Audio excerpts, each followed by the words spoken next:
Hello, guys. Welcome back to Mornings with Granny. I hope you're having a good day. I hope you have a good weekend. It's a rainy one here. It's kind of cool outside. I had to run out earlier to take care of some errands, and it's kind of cool, but it's just one of those days you just want to curl up on the couch with a book. I wanted to share some mail that I received. This is from Blanche, and Blanche is in, let's see, Georgia. Thank you. And I also heard from Joyce, and Joyce is in New Jersey. Whoops, got glare on it. I'm trying to get it where you see. There you go. And this one is from Maryland, and Maryland is in Texas. I'm going to show you how this card opens up. Look. That's neat. Thank you.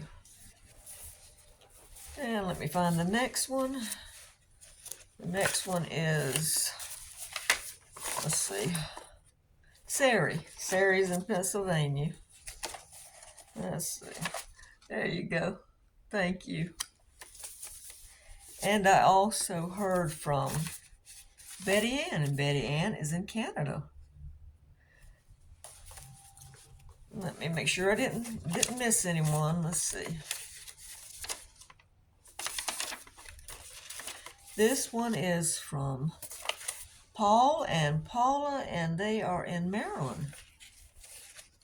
And Paula did a picture for me. Thank you. A friend for Gizmo. Thank you. Thank you, guys. I appreciate it. All right, I hope I got everybody's name right and everybody's state right and country. Thank you. You know, I turned 50 50. Boy, I wish I turned 50 the other day. I turned 70 the other day. Oh my gosh, where did 50 come from? I know what it is. My son's going to be 50 this year. I was thinking about him.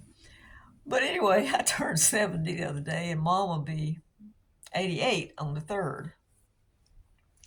So I was just thinking about the things that we both have been through and the things that I have learned. Can't speak for Mom. I know she's learned a lot, but I can't speak for her. But the things I have learned over the years and the things I have seen over the years and the technology changes that I have seen. I was listening to satellite radio the other day, and I'm thinking, we used to have transistor radios, and we thought that was cool. And now we have satellite radio. And no, I don't pay for it. I have it free.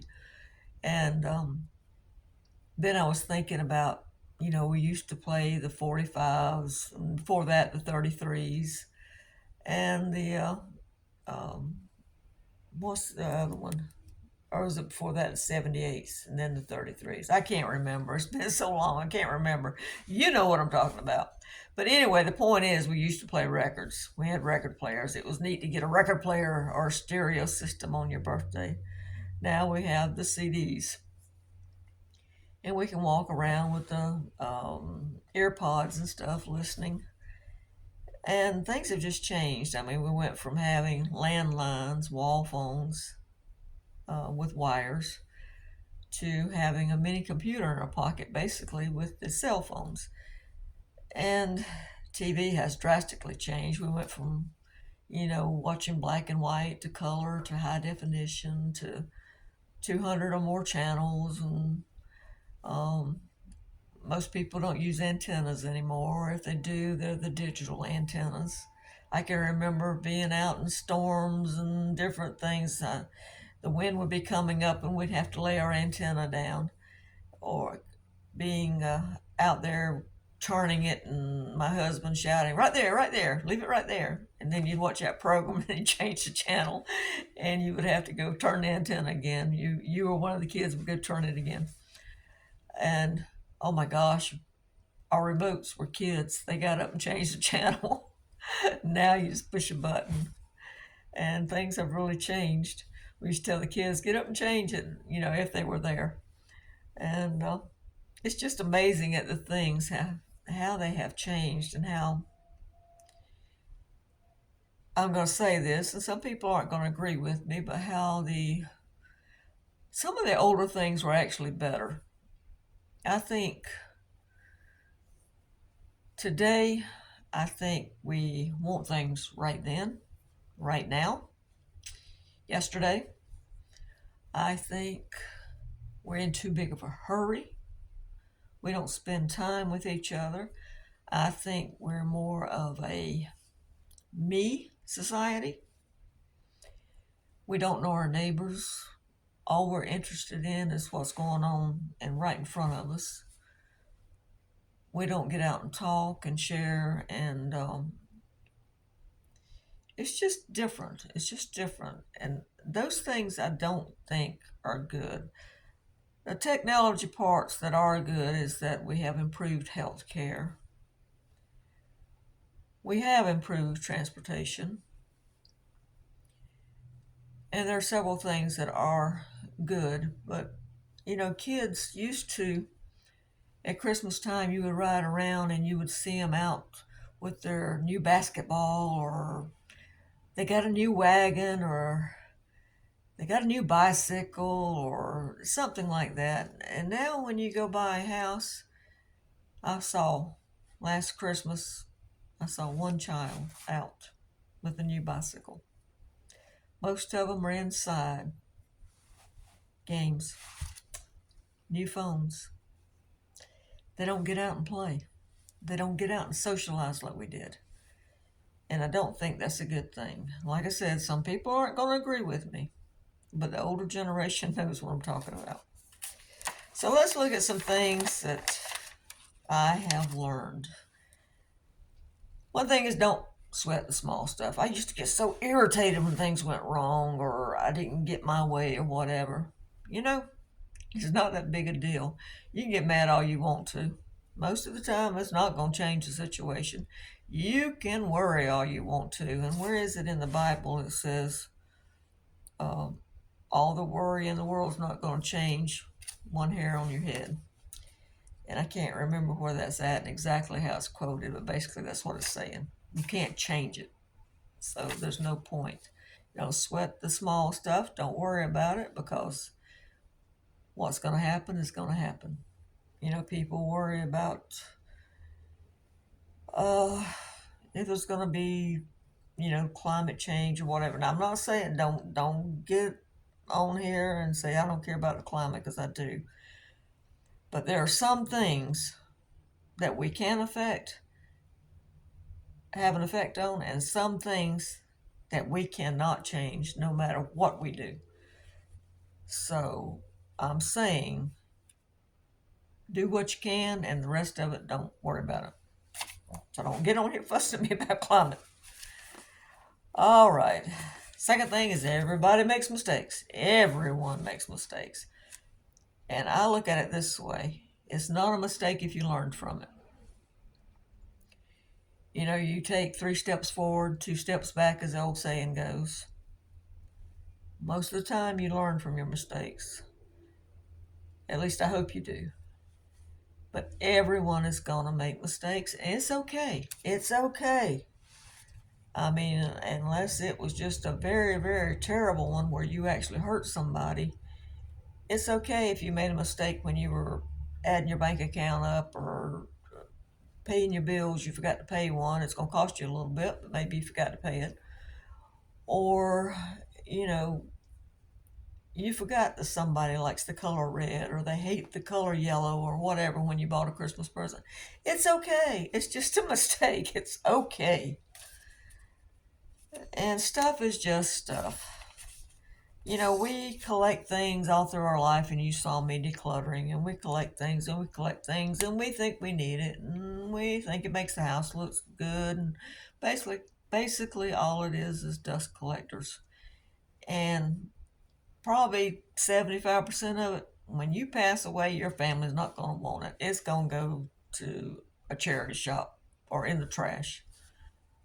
So you just need to let go of stuff. I mean, stuff is just stuff. You cannot take it with you.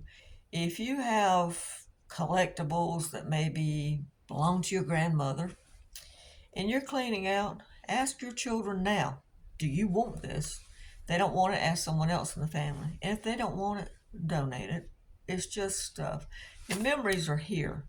Your memories are like my grandmother had a favorite cake plate, which my daughter has now. I didn't want it.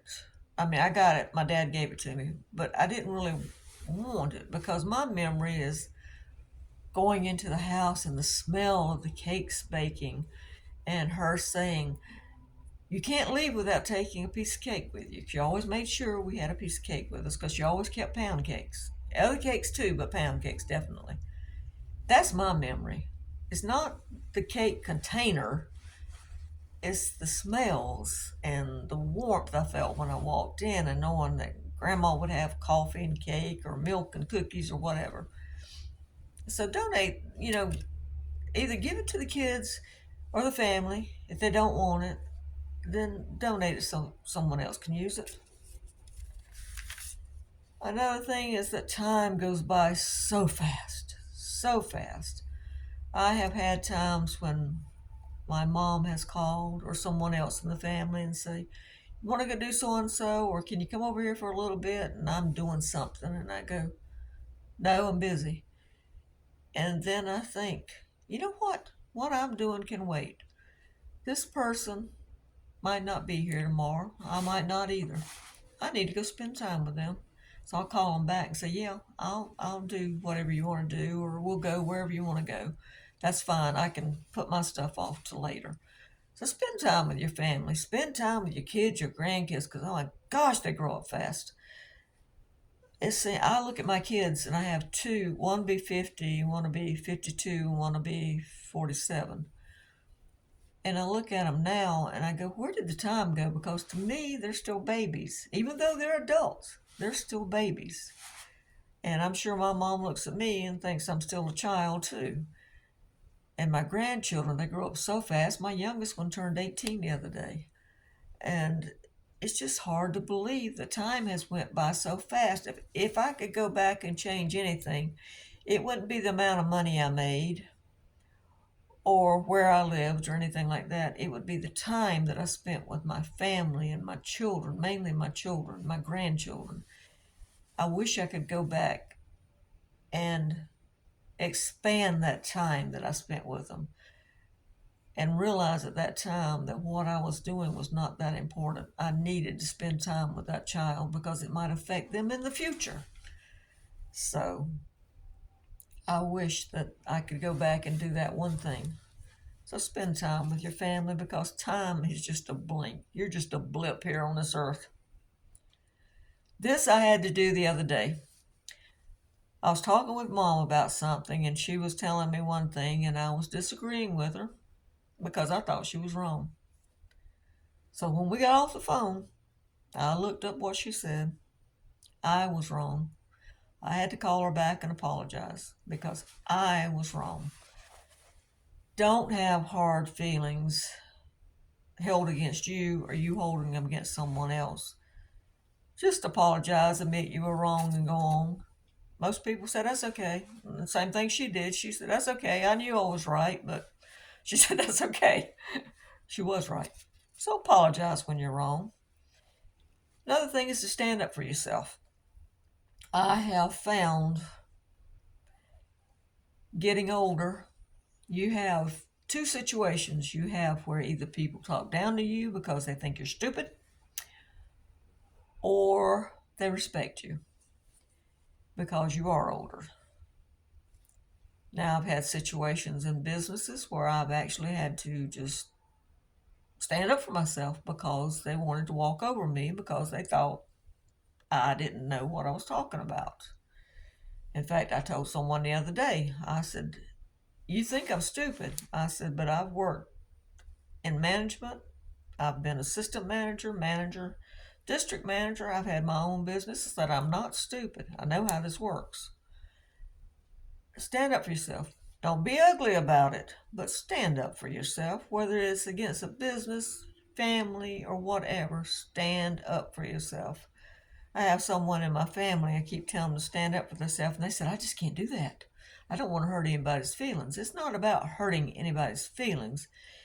It's about standing up for your rights if you're in the right. So stand up for yourself and don't be ugly about it.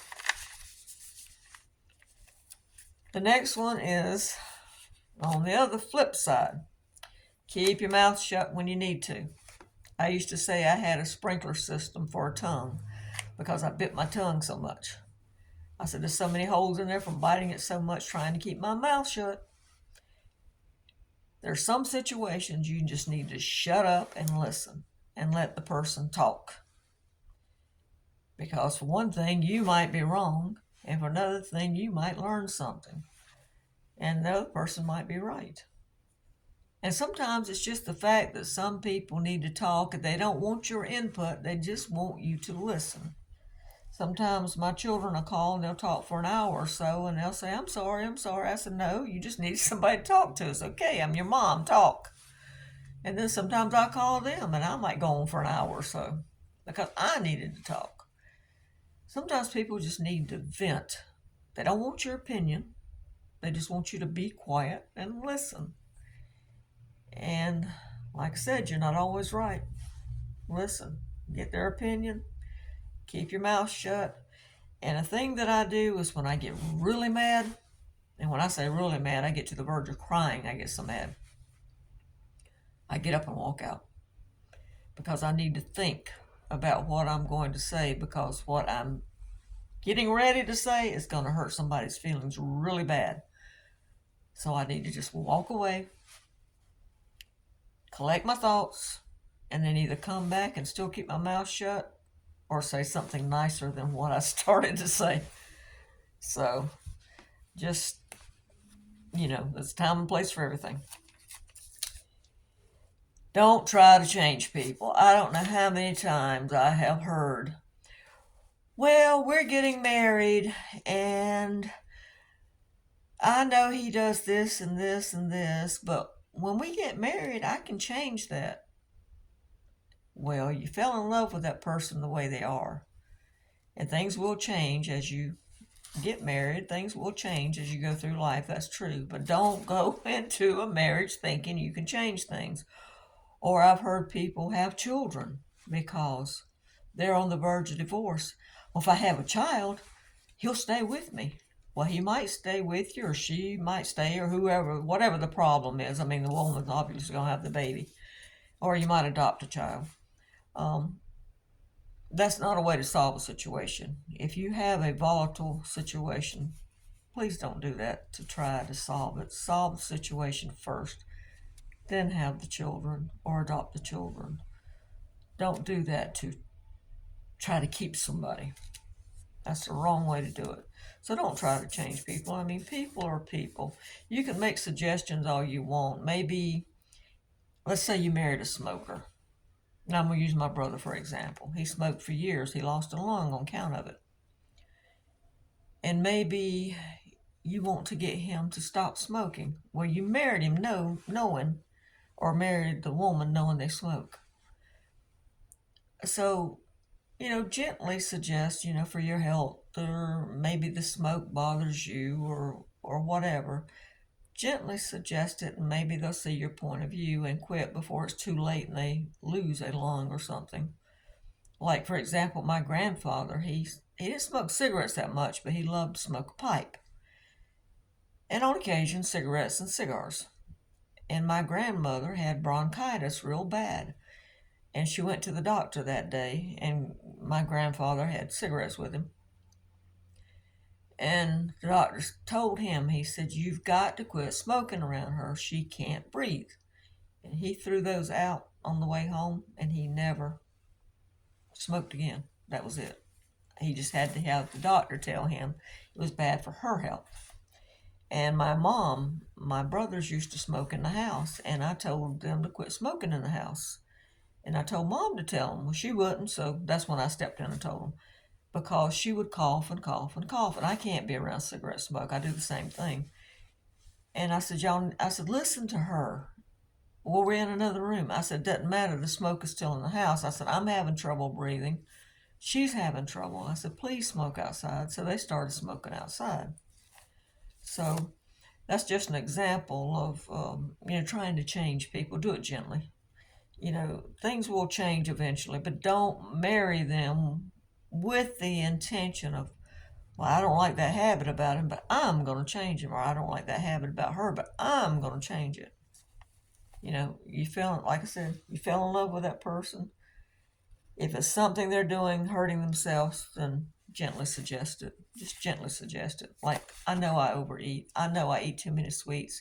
And the kids get on me for snacking too much. And they're not doing it in an ugly way. They just know it's bad for my health. They're doing it in a caring way. So there you go. All right, what else have we got? Don't overthink situations. I have found in life that usually your first reaction is the right reaction, unless you're mad. That's the exception. I'm talking about going in debt for something, or maybe I used to have a friend, she'd want to go out to eat, and I said, well, you pick the restaurant. No, you pick. I would pick the restaurant. We'd get there, we'd order our food, and she said, I don't like this restaurant. I didn't want to come here. Well, I told you to pick. And my first instinct was for them to pick. So that was the right instinct. Or let's say where you go buy a car or a house. Usually the first thing you look at, because when you go, you kind of know what you want, whether it's a van or a sports car or a truck or whatever. You've got that idea. Don't let the salesman talk you into something else. Or when you go to look, let's say at a mobile home, if you were going to get a mobile home, which I have before, if you want front bedrooms, 2 baths, or whatever. So don't let the salesman talk you into something else. You know what kind of payment you can afford, and so forth. So don't overthink things. Don't overthink situations either. So somebody got mad at you. All right, let it go. Don't overthink about it. Don't stew over it. Just don't overthink it. Go with your, like I said, it's usually your first gut reaction. What I have found too is that if I'm thinking about doing something or going somewhere, usually that front voice is saying, do it. But I got this little voice in the back saying, now's not the right time. Or you really need to think on this. That's not going to work for you.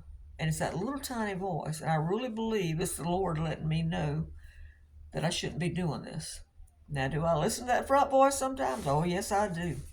And then I get home and I'll go, I should have listened to that small, quiet voice. Be still and know that I am God. So just don't overthink the situations. Hold on just a minute. I got to get something. Okay, guys, needed some tea. Another thing is don't keep up with the Joneses. How many times have you heard that? Don't keep up with the Joneses. So what if they've got 2 new cars sitting in the yard, a new swimming pool in the back? Who cares? You do what you can afford. Don't worry about what they're doing. Don't worry about if they go to bed every night at 10 and they get up at 6 in the morning. You should do that too. No, you shouldn't do that. If they eat supper right at 6 o'clock every night, well, if you don't want to eat at 8, don't eat at 8. If you don't want to eat supper, don't eat supper. If you want to sleep till 10 o'clock in the morning and you can sleep till 10 o'clock in the morning, don't worry about what they're doing over there. Don't worry about buying the new furniture or they've got new clothes because they shop at the high-end shops. Well, I shop at a thrift store. In fact, this I got on right here came from the thrift store, and I like it. So don't worry about keeping up with the Joneses. The shirt came from the Virgin Islands. My daughter got it when she went over. But that's another one. Another one is make friends and keep up with people. When you're a kid, you have friends. Then you hit life. You start working. You get married. You have children. Sometimes you keep up with friends or you make friends with your children's friends' parents. But in my case, I got divorced and I worked and I worked and I worked. And then when I went back to try to reconnect with friends that I had when I was a kid, they don't want anything to do with me. I have told you I made this channel because I was lonely. Finding when I was at Myrtle Beach, I had people that we would get together and we would play games and like cards and Scrabble and so forth, or go to movies or go out to eat. And when I came back home to where I grew up, I don't have any friends. No one around here wants to do anything. No one wants to reconnect. I do things with my family, but as far as having friends to do things with, no. I sit in this house. Um, I have one friend that lives in a different part of South Carolina that I camp with, and I have one friend in Texas, and I have two friends that passed away. And that's it. That's it. So keep up with your friends. You need friends. You need to be social. You need to have people that care about you. So please keep up with friends. Take the time to keep up with friends. Along with that goes taking care of yourself, and that means mentally and physically. Let go of negative thoughts. Keep up with your health, and by that I mean exercise. Keep up with your routine checkups. Um, Try to eat healthy, which I don't always do. But keep up with your health because I'm, except for my joints, I'm in good health. I just have a mobility problem, and that is genetic. So, because I did teach exercise, I used to hike, I used to ride bikes, I took karate, I did different things. But as I have got older, I have had joint problems, walking problems, and a lot of that is genetic, and I can't do anything about it. But take care of yourself, take time for yourself. Sometimes it's just mentally we need to recharge. We need to say, that's it. I've had enough for today. I'm going to take a long hot bath, or I'm going to go in my room and I'm going to read for 2 hours. I'm going to take a 2 hour nap. I'm going to go drive for 2 hours, or I'm going to go spend time with some of my family because I need that time. I need to be away from the stress. So take care of yourself. The next one is don't overcommit. And by that, I mean, I'm going to use my daughter for an example. When I was in management, a lot of times, instead of delegating, which I had the power to do, being in management, I would just say, never mind, I'll do it myself. And they knew that if they didn't do it as soon as I wanted it, or they didn't do it just like I wanted it, that I would jump in and do it. Same thing with your kids. They know if they mess up dishwashing or vacuuming or take forever or whatever, you just say, I'll do it myself. And sometimes, like my daughter's in a position where she can delegate, but sometimes she says yes too many times. There are times to say yes, and there are times to hand it off to someone else. So what if they take 30 minutes longer? If you don't need it right then, so what if they take 30 minutes longer? Or if I had one person, for example, that she would make mistakes on some paperwork, and she was very good. Oh, she was a hard worker. She's very good. I wish I could have had 100 of her. But she had a little problems with paperwork. So I would make her do it over. And I said, I could have done it myself. I could have been done I knew where the mistakes were. I could have popped it off real quick. But I made her do it over. And the reason I made her make her do it over is to teach her where she was making the mistakes. So the next time she went to do it, she would think and know how to remedy the situation.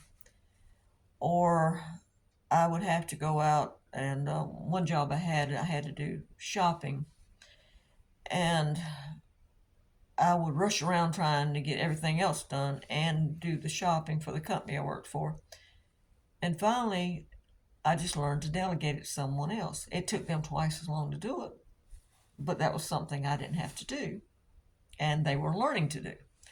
So just don't overcommit yourself, whether it's with family or if it's with a job. Just don't overcommit. All right, let's mark that one off. I think we've got all those. I know I'm probably skipping some things. And by the way, I know some of you are out there my age or maybe older, but tell me things that you have learned. And if you could go back, I don't care if you're 30 years old, if there's one thing that you could change in life, if you could go back in time, what would it be? All right, let's see. The next thing I would say is limit your tech time. And by that, I mean limit your time playing games, because I've got games on my tablet and I love to play games. Boy, can time go by fast. Or if you get on like Facebook, boy, you sitting there and before you know it, you've been sitting there 3 hours watching TV. I like to watch series like Criminal Mind and NCIS. And boy, I tell you what, I can sit there and binge watch. And another thing that I have found is I cut out watching the news. The only time I watch it is if something flashes across my YouTube that says it's in my neighborhood or there's a storm coming or something like that. Then I'll watch it. But basically, I don't keep up on news. I found it to raise my blood pressure. So I don't keep up on the news. If someone tells me about something, then I might go look it up. But limit your social media time and all. And I have found out one thing too in watching TV. It slows your mind down. I do crossword puzzles and stuff, and I think it slows us down. We don't think as much because we're just sitting there watching TV. It also makes us want to buy more. It makes us, remember what I said, keeping up with the Joneses? It makes us want to have more things because you see things and it's going only $19.99 and you're thinking, oh, I need that. And I guarantee you didn't need it. But they do good at their work. They do good advertising. And so, and some things you just, you're watching it and you're going, and I guess this comes more under overcommitting yourself, like canning and stuff, for example. Yes, I did it. And since I'm by myself now, I don't do that much stuff anymore. And you've noticed the channel has changed. I'm not cooking as much, and I'm not doing. I thought that because I saw it on TV that I was a bad person because I didn't do all this cooking, or I didn't do all this canning, or I'm not making my own soap, or I'm not doing candle making. And I've talked about it. And I come to realize that's just not me. I don't need to do that stuff. I'm listening to social media and them telling me I need to do it. I don't need to do it because it's not right for me. Maybe it's right for you, but it's not right for me. So turn off that social media and think for yourself. Get up and move. Exercise. It could be a walk. It could be a bike ride. It could be cleaning the house, but exercise. All right, let's see what else I got on here. Save for the future. A lot of older people now are moving into vans, moving in with their children, living in cars, living in campers, living in tents or on the streets because they didn't save for the future. They weren't able to save for the future, or they just didn't, they just didn't do it. So as I told you before, I don't care if you can't put the $5 pay period back. Put it back. When my daughter first started her first job, I bought her a book. It was called Become a Millionaire on $5 a Week. And I told her, I said, I know that you're not making that much. And I know that $5 a week back then was a lot. I said, but if possible, please do it for your future so you don't become like me and paycheck to paycheck and wonder where your food's going to come from. I said, please do it. And she told me not too long ago, she said, I wish I had listened to you. I wish I had done that. She didn't listen either. So save for your future, please. Try to cut back. If you could even cut back 10% on your, I know everything's going up, but if you could cut back 10% on your groceries, or 10% maybe on your gas bill because you're going too much, or cut back one of your, if you eat out, maybe cut back once a week. Maybe you go to Starbucks or Dunkin' Donuts or something to get coffee. Maybe cut that back. See if you can't save 10% somewhere. I'm sure there's somewhere in that budget you can save 10% and put it in the bank instead. So save for your future. Another thing is, don't tell me what to do. I've lived this long. I don't know everything and I'm still learning, but I have lived this long. Do not tell me what to do. The rebel in me is going to come out and do opposite of what you say. No one, I don't care what age they are, because how many children do you see rebel when you tell them what to do? Suggest it. Tell them why it needs to be done this way or why it would be better that way. But do not get in my face and tell me what to do. You know, when I go to a buffet, don't tell me what to put on my plate. You do your plate and I'll do mine. Same thing with life. You do your plate, I'll do mine. You have suggestions, I'll listen to you. If I have suggestions, I expect you to listen to me. But you do your plate, I'll do mine. I need to make a t-shirt with that on there. But anyway, the last thing, the most important thing, trust in God. Let Him lead you, because I'll tell you what, I can make a mess out of life. When I try to push things and hurry things up because I don't think He's working fast enough, let me tell you something. He knows what He's doing. I don't. He sees the future. I used to couldn't understand how God could see the future. And my daughter explained it the best I've ever heard. We were outside one day, and I was saying something about having ant hills. We get fire ants real bad around here. And I was saying something about the ant hills, and she said, look at this. She said, you say you can't understand how God sees the future. She said, all right. She said, look at this ant hill. She said, you see this ant coming out? I said, yeah. You see where he's going? Yeah. You see where he winds up? Yeah, he went to the next ant hill. Well, God sees that. He sees you. He knows where you're going. Not saying that we're ants, but He knows where we're going because He can see. He knows the future. He tries to guide us, and we're getting there. We're sitting there going, no, I don't want to do it that way. And then you realize later that small voice that you heard, that was the Lord telling you, you need to do it this way. You need to wait. This is not the right way to do it. This is not the time to do it. Let me guide you. Let me show you how to do it. Because He says He will lead us through. So that's the most important out of everything I have learned. That's the most important. All right, guys. Well, I hope you learned something from this. I hope I didn't bore you too much. Thanks again for all the birthday wishes. And please give this a thumbs up and subscribe. And thank you. Bye-bye.